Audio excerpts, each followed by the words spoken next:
siang teman-teman KTG. Hari ini masih di Desa Gadarejo, Kecamatan Gedangan, Kabupaten Malang. Masih di acara program Dokter Mengabdi dari Universitas Brawijaya. Di sebelah saya sudah ada Bapak Amenan. Beliau adalah dosen luar biasa dari Universitas Brawijaya, peneliti juga dari Pusat Studi Pesisir dan Kelautan PSPK. Selamat siang. Selamat siang, Pak Amenan. Pak Amenan, pertanyaan pertama nih Pak Amenan. Kenapa harus Malang Selatan yang dipilih?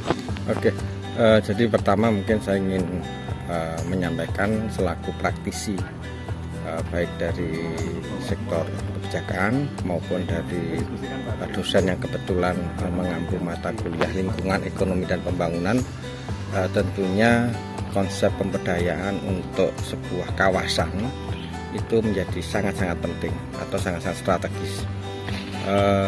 Kenapa ini menjadi isu utama dan kita mencari komoditi apa yang sekiranya bisa kita kembangkan untuk bisa menjadi komoditi andalan di mana masyarakat itu membutuhkan. Garam sebenarnya sebuah komoditi yang sangat dibutuhkan oleh semua sektor. Saya bisa katakan semua sektor, salah satunya adalah sektor perikanan dan peternakan. Karena kebutuhan garam untuk sektor peternakan itu cukup lumayan. Nah, Malang dalam hal ini tentunya dari sisi pemanfaatan air laut itu masih sangat minim, khususnya untuk produk-produk selain ikan itu sangat minim. Maka potensi pengembangan garam di wilayah selatan ini sangat memungkinkan untuk menjadi satu komoditi yang bisa memberi nilai tambah kepada masyarakat yang ada di sekitar pantai selatan ini. Minimal untuk kebutuhan garam untuk sektor peternakan oleh masyarakat sekitar ini bisa tercukupi. Itu saya pikir sudah nilai lebih yang bisa kita harapkan. Itu mungkin yang pertama. Oke, jadi kenapa kalau dipilihnya Malang Selatan ada perbedaan mungkin dari mungkin yang selama ini kita kenal kan pantai utara Laut Jawa ya Pak? Ya. Dengan Laut Selatan mungkin ada perbedaan? Saya pikir secara topografi jelas ada perbedaan, tetapi yang paling penting adalah bagaimana bahan dasarnya yaitu air laut itu sendiri sebenarnya sangat tidak ada perbedaan, tergantung teknologi itu bisa diaplikasikan atau tidak.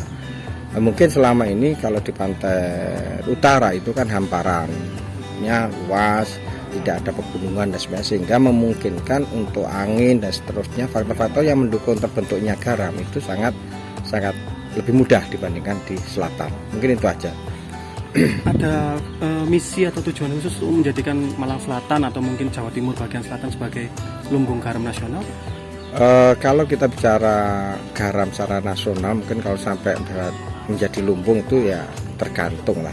Tetapi saya melihat Malang Selatan ini menjadi destinasi wisata yang cukup lengkap kalau mengintegrasikan baik itu komoditi maupun aspek-aspek edukasinya. Nah, garam tunnel ini salah satu komoditi yang bisa untuk edukasi kepada masyarakat bahwa sebenarnya masyarakat sekitar pantai itu tidak boleh kesulitan untuk mencari garam saja, tidak boleh, karena itu teknologinya sangat mudah. Nah, dengan mencukupi kebutuhan garam masyarakat di sekitar pantai itu sendiri, itu sebenarnya nggak perlu kita terlalu pusing dengan impor dan sebagainya, nggak perlu, karena sudah bisa dicukupi oleh masyarakat itu sendiri. Nah, tinggal bagaimana kita sebagai seorang akademisi, seorang peneliti untuk menyederhanakan persoalan itu dan menyambungkan kepada kemampuan masyarakat yang sebenarnya. Jadi jangan dibawa kepada sesuatu yang terlalu tinggi, tetapi bagaimana keilmuan itu bisa diturunkan sesuai dengan kebutuhan masyarakat. Terima kasih Pak Amenan. Terakhir Pak Amenan, harapan ke depan setelah proyek ini pecah telur di Malang Selatan, apa yang diharapkan Pak Amenan dan tim? Saya berharap dengan satu komoditi garam ini menjadi nilai lebih untuk kawasan wisata edukasi di Malang Selatan. Karena sepanjang pantai ini saya melihat hanya ada pantai, ada istilah Bajo Istorian, ada Bajo Mati, ada kura-kura yang sangat kental dengan kelautan. Tapi air laut itu sendiri dibawa ke darat dan digunakan untuk yang bermanfaat. Itu yang mungkin kita harapkan bisa menambah nilai pendapatan masyarakat. Ya. Terima kasih Pak Amenan, hati-hati di jalan. Melindungi tanah dan air Indonesia dari kami untuk bumi. KTG Indonesia Sustainable Plastic Solution.